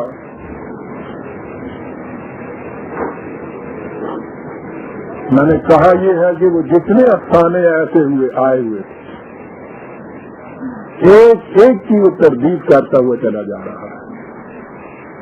پس منظر آپ نے سن لیا، بیک گراؤنڈ ہمارے سامنے آ گئی. آپ فرمائیے گا میں یہاں ہی بات چھوڑنا چاہتا، بات ہی نہیں ہوگی. ویسے تو 10:30 بج گئے لیکن مجھے یہ ضرور پورا کرنا ہے اور آپ بھی متفق ہوں گے کہ کرنا چاہیے مجھے. بات تو اب آئی ہے سامنے. وہ آیا کہا کہ ان کی کیفیت یہ ہے کہ کہتے یہ ہیں کہ یہ بنی اسماعیل کی طرف پیغمبر آ گیا، ہم اس لیے نہیں مانتے، جبرائیل نے غلطی سے ادھر دے دیا، اس لیے یہ ان کی کیفیت اپنے پیغمبروں کے متعلق کیا تھی؟ خدا کے پیغمبروں کی کتابوں کو انہوں نے پیٹھ پیچھے پھینک چھوڑا ہوا تھا، اور اپنی کیفیت وَاتَّبَعُوا مَا تَتْلُو الشَّيَاطِينُ عَلَىٰ مُلْكِ سُلَيْمَانَ، اور اتباع کن چیزوں کا کرتے تھے؟ وہ جو مملکت سلیمانی کے خلاف سازشیں کرنے والے تھے۔ عزیزان مان، یہ یتلو علیٰ کے معنی جو ہے صرف پڑھنا نہیں ہوتا، عجیب لفظ قرآن استعمال کر دیا ہے۔ یہ تو وہ چیز ہے نا کہ جس کو عام طور پہ پڑھا جائے اور پھیلایا جائے، کسی کے پیچھے چلا جائے۔ میں نے کہا ہے نا کہ وہ سازش کرتے تھے پروپیگنڈے کے ذریعے سے، ان کے خلاف پھیلاتے تھے الزامات، افتراءات، اور ہر جگہ سازشی پروپیگنڈا جو ہوتا ہے آپ کے سامنے ہی ہے۔ کس قسم کی چیزیں تراشتے ہیں بیٹھے ہوئے۔ وَاتَّبَعُوا مَا تَتْلُو الشَّيَاطِينُ عَلَىٰ مُلْكِ سُلَيْمَانَ، اپنا پیغمبر ان کا، اس کے خلاف اس کے دشمنوں نے، شیاطین نے، سازشیوں کے سرگنوں نے جو خرافات تراشی ہوئی تھی، یہ ان کے پیچھے پیچھے چلتے تھے، اور کتاب اللہ کو انہوں نے اپنے پیٹ پیچھے چھوڑا ہوا تھا۔ یہ ہے یہ قوم، دیکھ رہے ہیں عزیز عالمان کیا بتا رہا ہے؟ ان گھڑی ہوئی تہمتوں میں کیا بات تھی کہ سلیمان نے اپنی بیویوں کے کہنے میں آ کر خدا سے انکار کیا، بتوں کی پرست شروع کی۔ وَمَا كَفَرَ سُلَيْمَانُ، اور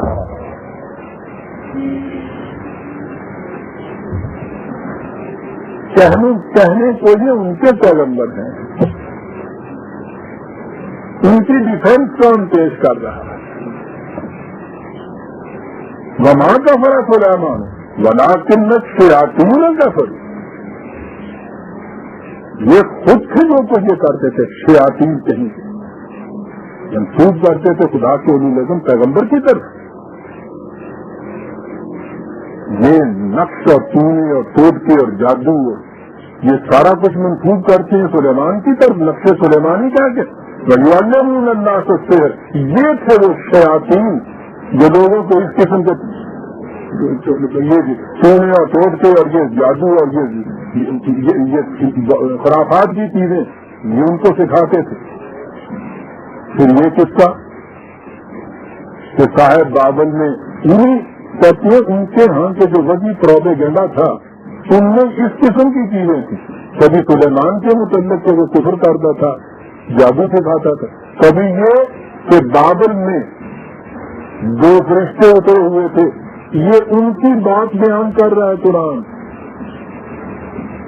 یہ آئی دن کی بات عزیزان من، وہ کہہ یہ رہا ہے کہ یہ جو کچھ خرافات انہوں نے اس زمانے میں وضع کر رکھی تھی، اس طرح پردازیاں، ان میں یہ چیز بھی تھی کہ سلیمان کفر کرتا تھا، جادو سکھاتا تھا۔ یہ بھی ایک افسانہ تھا کہ بابل کے کنویں میں 2 فرشتے ہیں، ہاروت و ماروت، یہ افسانہ ان کا نبی ڈر رہا ہے۔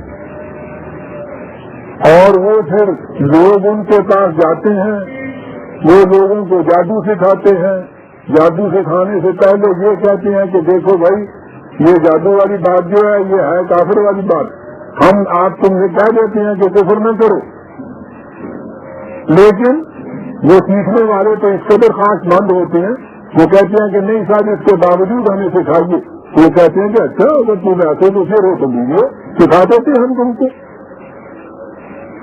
یہ سارا کچھ وہ کہتے تھے ان کو کہ دیکھو بھائی یہ ہم تو آزمائش میں پھنسے ہوئے ہیں، کفر کر رہے ہیں، تم کیوں کفر کرتے ہو؟ نہ سیکھو ان سے، لیکن وہ ضرور سیکھتے تھے، کہتے تھے کہ ہمیں وہ چیزیں سکھاؤ جو میاں بیوی کے اندر تفریق کرنے والی ہوں، اس قسم کا کالا علم بتاؤ۔ معلوم ہے نا آپ کو آج بھی یہ جو کچھ ہوتا ہے، گھر میں میاں بیوی میں مناقشہ ہوا تو اس کے بعد جب گئے پیر صاحب کی طرح وہ کہتے ہیں میں بتاتا ہوں بھائی وہ جن کو بلا کے کہ کیا ہوا تمہارے یہاں، فلانے چلے کے تھلے فلانی جڑی ہے انہوں نے آن کے تیرے کو ترین بدے ہو گئے، یہ ساری خرافات وہاں سے آئی ہوئی تو وہ ان سے یہ کچھ کہتے اور یہ دیکھیے کہ صاحب وہ کہہ دیتے تھے کہ صاحب یہ دیکھیے ہم کچھ نہیں کر سکتے، ہمارے پاس میں کوئی بات نہیں ہے، خدا کا کلام ہے، اس کے اندر یہ قوت ہے، ومال گاڑی میں بہن اللہ، یہ کچھ یہ سارا کچھ جو ہے یہ وہ افسانہ تھا جو ان لوگوں نے تراشا ہوا تھا۔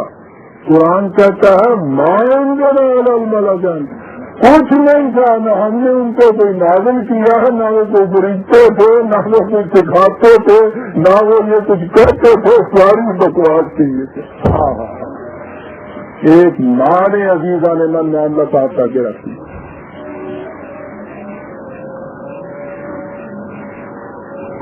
قرآن ہے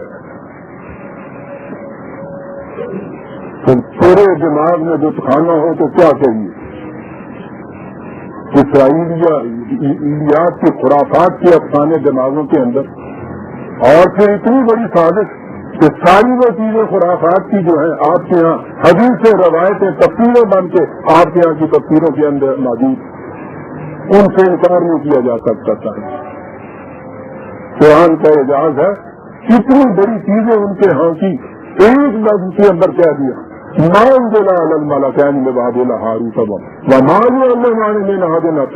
قطن یہ بات نہیں تھی، قطن یہ بات نہیں تھی۔ کیا بات ہے قرآن کی؟ ہم غلط، ہم افسانے، وہ یہ کہتے تھے، وہ یہ کہتے تھے، قطن یہ بات نہیں۔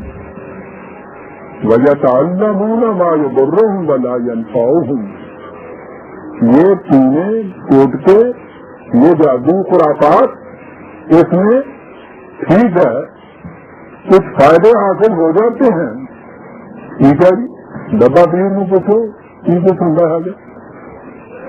اور جیسا کہ میری بچی نے یہ کہا تھا، یہ ڈبہ پیر کوئی خاص نہیں ہے، ہر بھی ڈبہ پیر ہوتا ہے، بس ڈبوں کی نوعیت میں فرق ہوتا ہے۔